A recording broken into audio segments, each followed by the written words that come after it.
Les assises nationales sur la dématérialisation se sont poursuivies ce 12 avril dans une ambiance studieuse.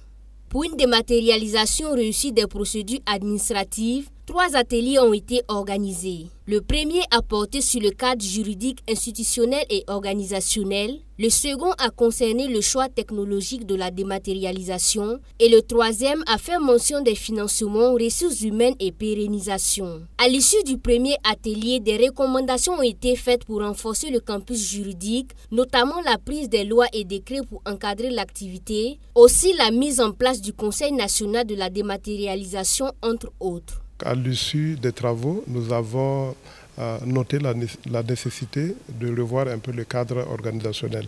À ce niveau, nous avons estimé important de pouvoir finaliser l'organisation type des directions des services informatiques au niveau des différents ministères. Et à l'issue de la prise du décret adoptant l'organisation type, chaque département ministériel sera invité à prendre un arrêté mettant en place l'organisation de sa direction des services informatiques.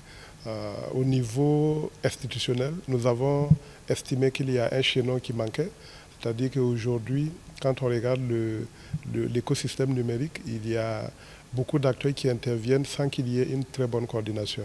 Nous avons estimé nécessaire la création d'un comité national de dématérialisation. Au niveau juridique, nous avons travaillé sur les textes qui sont nécessaires à être pris pour que le corpus juridique soit suffisamment complet.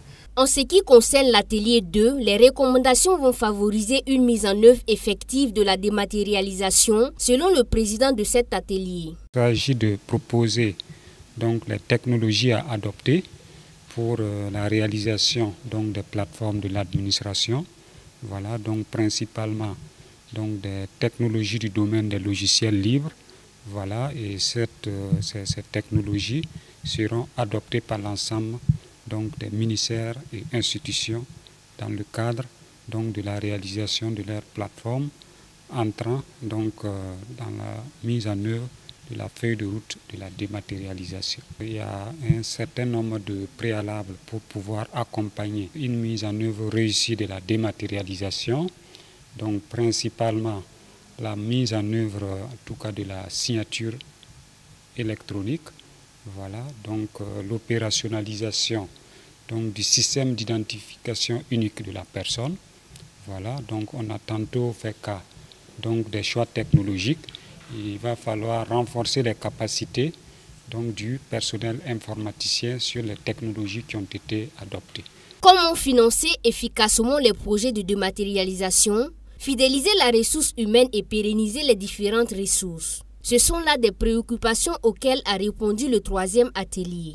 La dématérialisation va permettre de donner de meilleurs services aux citoyens. Donc, par conséquent, l'État devrait faire l'effort de trouver lui-même d'avoir des moyens pour faire face à ces éléments-là.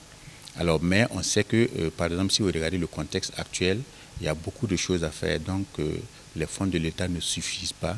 Donc, on a également essayé de voir est-ce qu'on peut trouver d'autres sources alternatives pour accompagner les sources de l'État à faire face au projet de dématérialisation. Mettre en place un projet de dématérialisation, c'est une chose, mais il faut pouvoir accompagner cela dans la durée à travers la prise en charge des évolutions, qu'elles soient technologiques ou qu'elles soient judiciaires. On a réfléchi aussi également pour voir quel mécanisme de motivation pouvoir mettre en place pour maintenir le personnel informaticien et garantir le bon développement et la bonne maintenance de nos projets de dématérialisation. Les résultats de ces ateliers serviront à l'élaboration d'une feuille de route de la dématérialisation des procédures le 13 avril, en tenant compte de la priorité et de la disponibilité des ressources et des acteurs.